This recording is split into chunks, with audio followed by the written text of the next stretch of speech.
Hello, in this video we're going to have a look at how to make a great action bar in Unreal Engine, and what we're going to be doing is basically creating this widget over here, which will just have a couple of skills, and we'll be able to drag these skills into the action bar and then activate those skills as well. So this will be split into two parts, so there'll be two videos on this.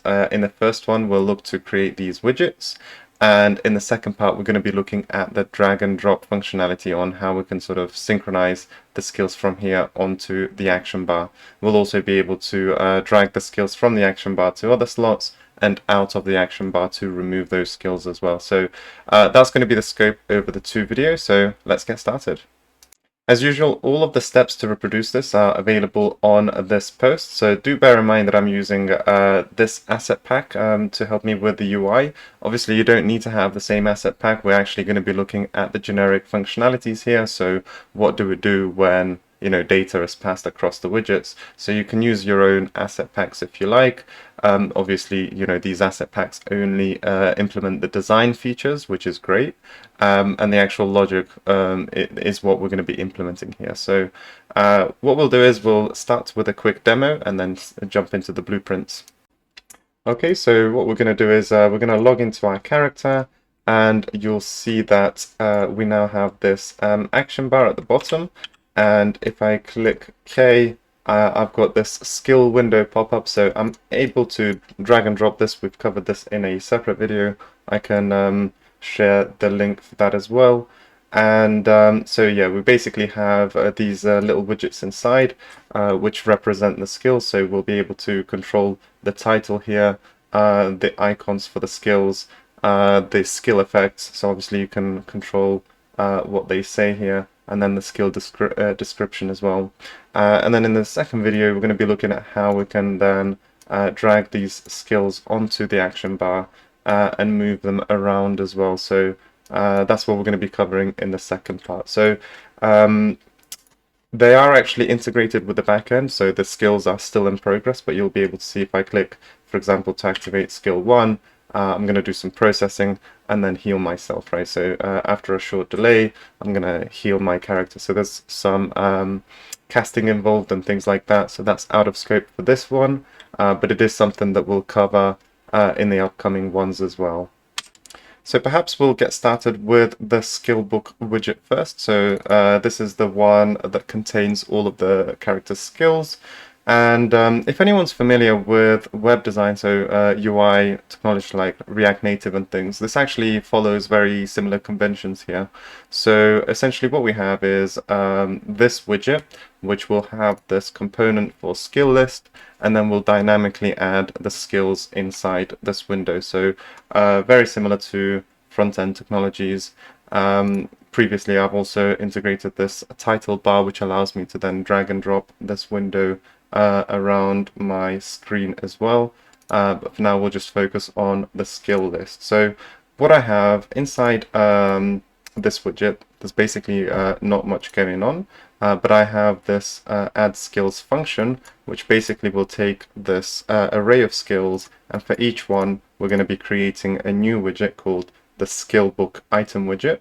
And then we're just going to be adding those inside the skill list. So that's the main thing that we're going to be looking at doing here. So we just basically get an array of skills, and for each one, we're going to be creating this component inside. So before I go into that, let's have a look at what this skill structure looks like.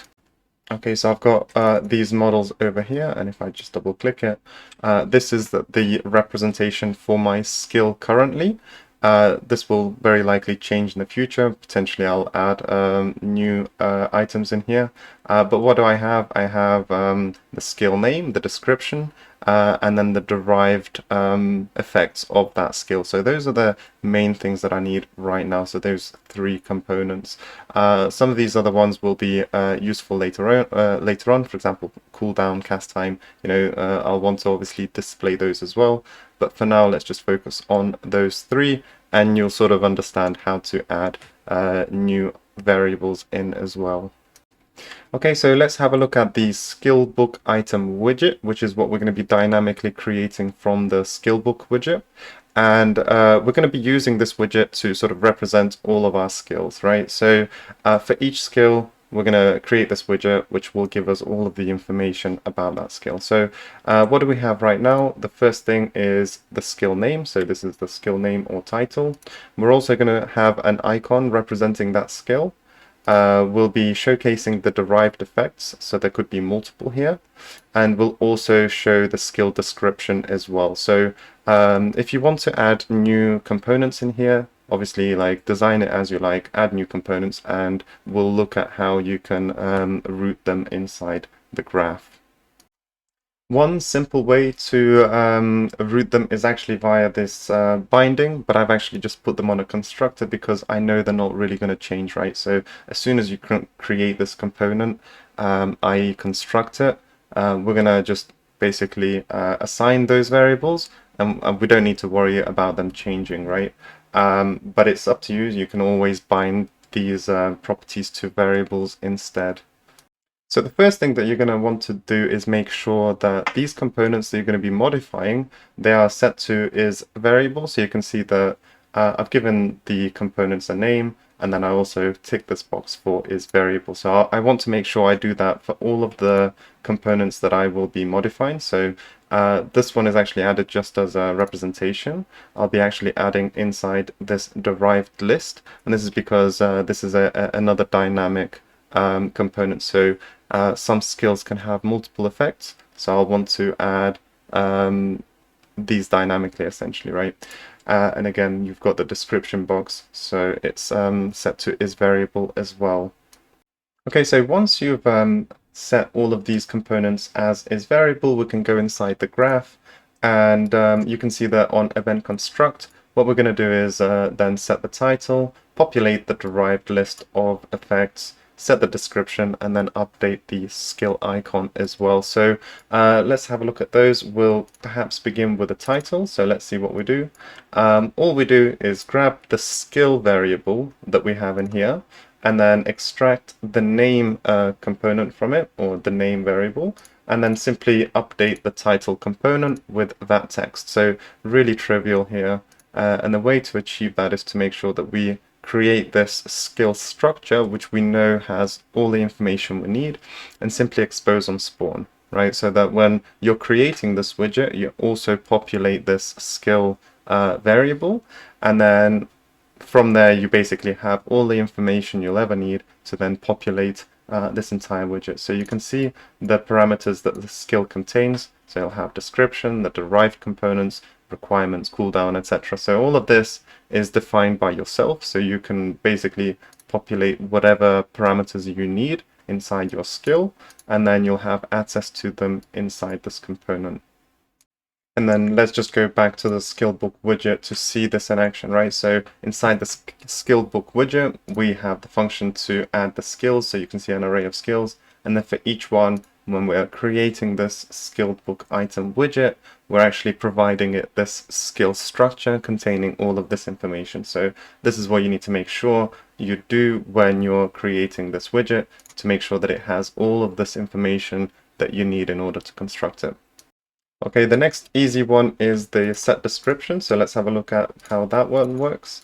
So it's the exact same methodology here, but instead of name, we're extracting description. We get our description box, and then we update the text based on the description value. So another very trivial one. The next one that we'll look at is the populate derived list. So this is a little bit more tricky. This is because the derived parameters are dynamic, so we're not sure how many effects we're going to have, but what we do know is this derived list is a map of string to double. So this was my personal decision to make it like this. Now obviously yours could be different. Your derived effects could just be an array, it could be a map, but it might not be string and double, it could be something else. So just generally speaking, you can follow the same convention, but obviously the details of the structure could be a little bit different here. But what do we do here? We simply grab our derived list. So I actually added one component just for visualization purposes. So I just make sure I clear that before I begin. And then I go through my derived map. So I extract the keys, and for each key that I have inside that map, I get the value. So with that value, I create the skill derived effects widget, which we're going to look at shortly, and I just simply add that as a child to the derived list, right? So let's have a look at that. So the derived list is just over here, so you can see it's populated there.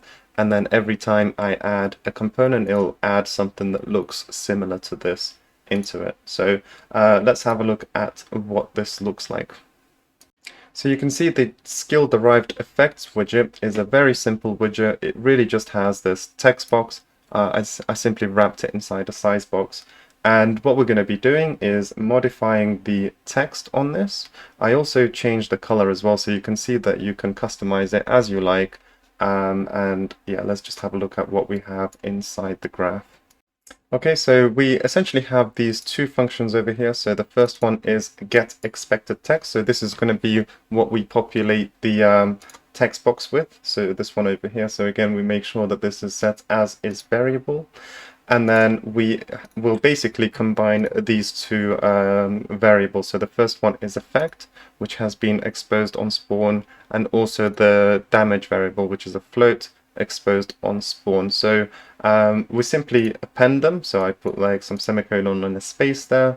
And my effect will be things like magic damage, physical damage, maybe stun. It could be anything essentially at this point. So you'll see that maybe depending on the effect, we could potentially change what we're actually adding to this text box. So it's up to you to do additional post-processing here.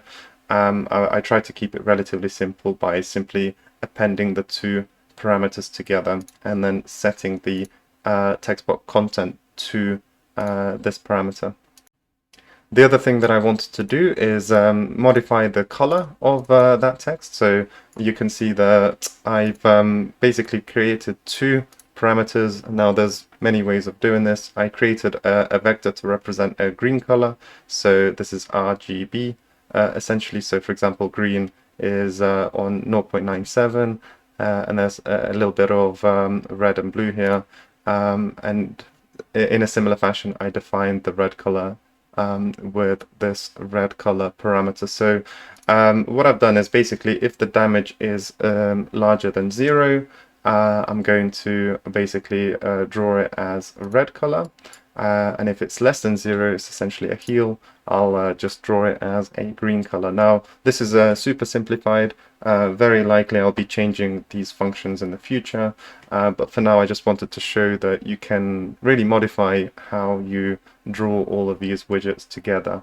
And you can see that I'm just basically getting my text box content component, and I am setting the color and opacity using these functions. So based on the use color that I've determined over here.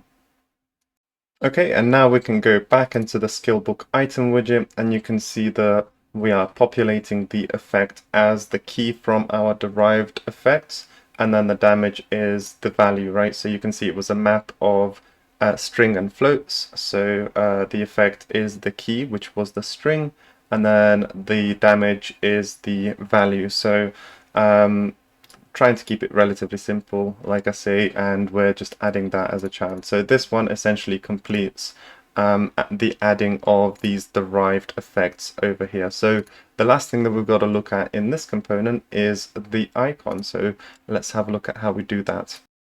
Okay, so for setting the icon, this could either be quite trivial or a bit more tricky. So if, for example, you had the icon as part of your skill structure, so you just had it available and you could populate it, then it becomes quite trivial. All you'll need to do essentially is get the skill icon component and then simply set the brush, right? So set the brush based on the texture.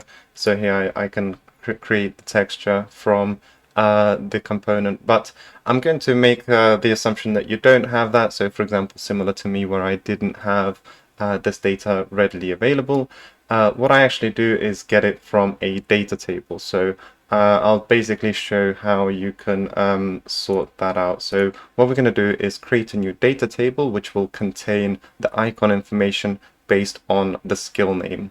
So the first thing that we're going to want to do is create a new structure which will simply contain the skill icon. So you can see that the type is set to texture. The next thing that we'll want to do is create a data table, which will be under miscellaneous, and you can create a data table. So here you can create a row structure based on the skill icon map. So that's how we go ahead and create this data table.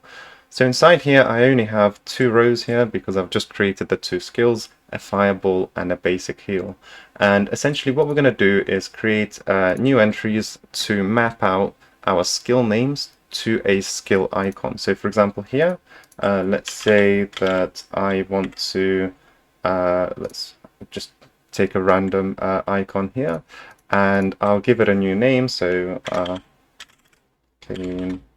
let's just call it Surge or something. So basically, if I'm looking for a skill icon and I have a name of Arcane Surge, I'm able to then find this icon, right? And that's how I can essentially get myself the icons based on my skills.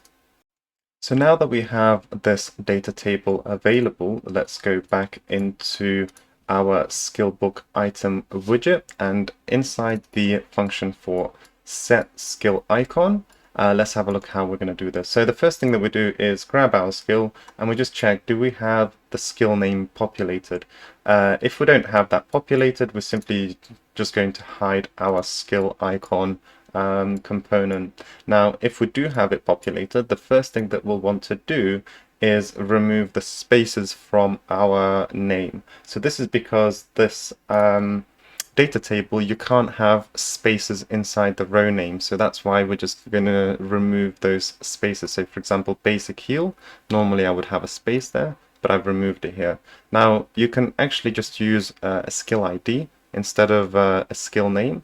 This would actually be better, but I simply wanted to reuse the skill name for this demonstration essentially. So you can see I grab the skill, I grab the name, and I simply remove all of the spaces from there.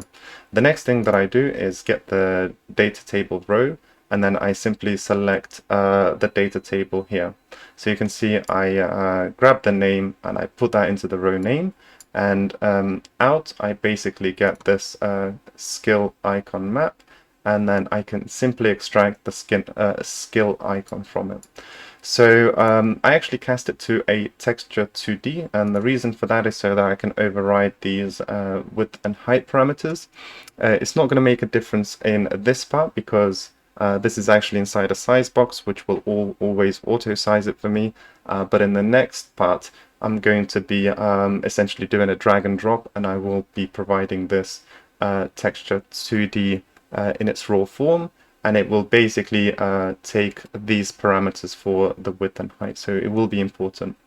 So basically, once I've got this texture, I can simply grab my skill icon component and then set the brush to this output, and that's how I can essentially assign this skill icon to my component.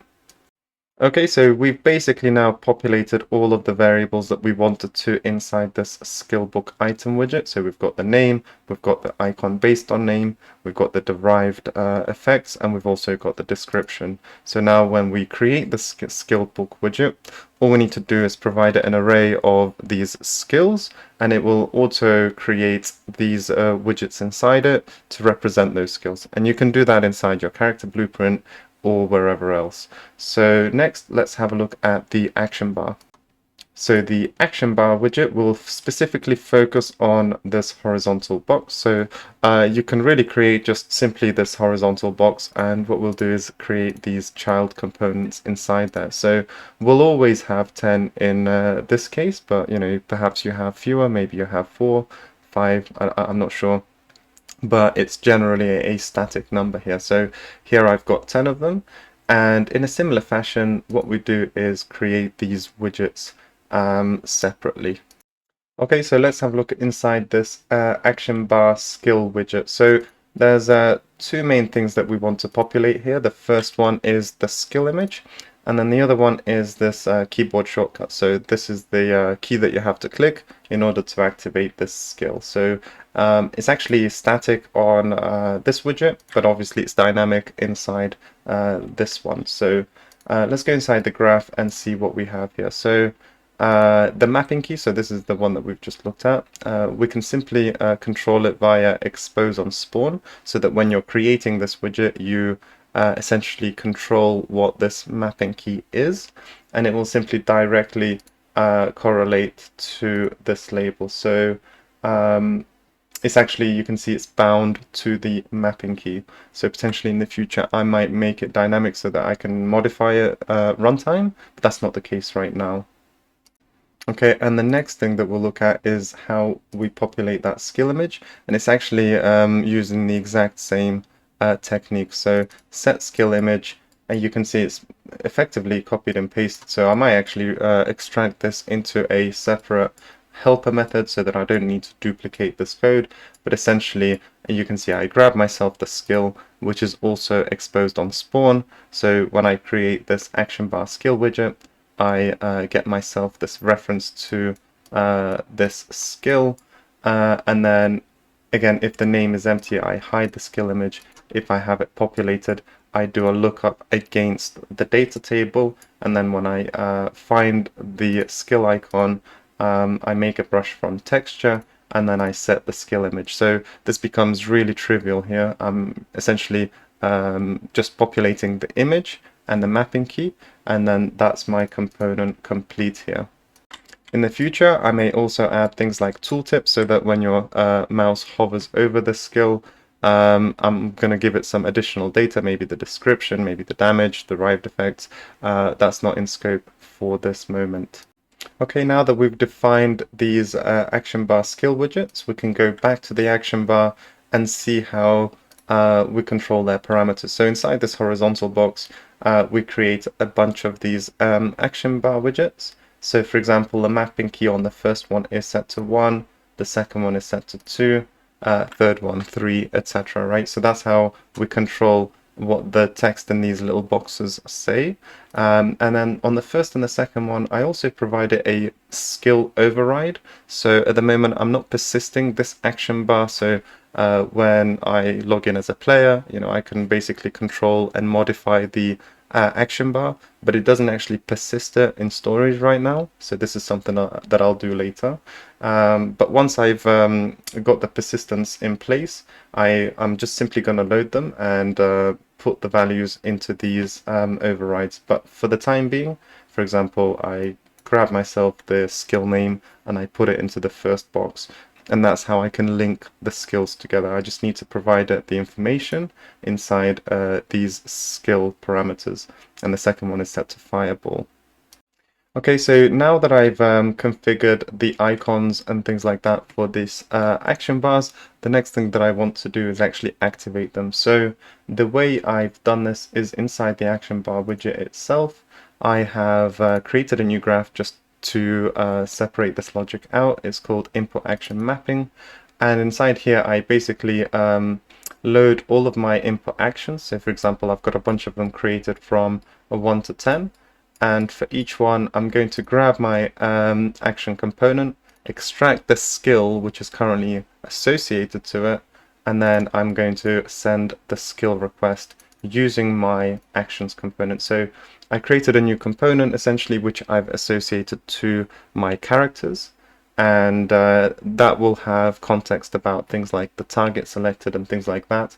And then based on the skill, I'm just going to say to my character, activate this skill, and it should be taking it from there. So this part is not in scope of this video.